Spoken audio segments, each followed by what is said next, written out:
Well, in less than an hour now, hundreds of McLaren Macomb Hospital employees planning to walk off the job after a labor dispute with hospital administrators. Let's get to Local 4's Priya Mann. She joins us now with details on both sides. Good morning.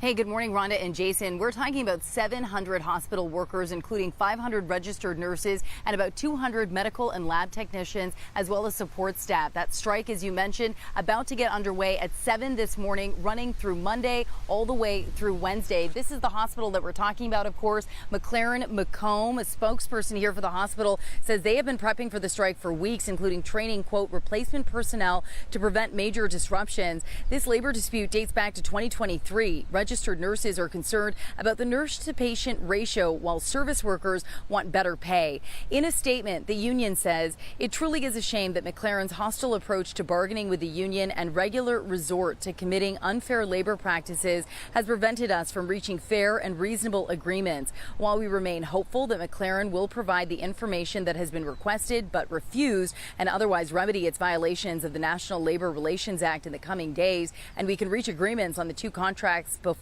the strike begins, it does not appear likely. Meanwhile, in a statement to the Detroit News, the hospital says after years of negotiating and despite marathon negotiation sessions over the last week, OPEIU Local 40 walked away from negotiations with McLaren Macomb and have demonstrated no willingness to reach agreements on reasonable and sustainable terms. Now, this strike is the latest by the union. Just last month, about 100 registered nurses at Henry Ford Hospital in Rochester walked off the job. Again, this strike here set to begin at 7 a.m. There is a staging area and folks have just started to come in. We'll be talking to some of them in the next hour. Reporting live, I'm Priya Mann. I'll send it back to you. All right, Priya, we'll be watching for that coming up in less than an hour now.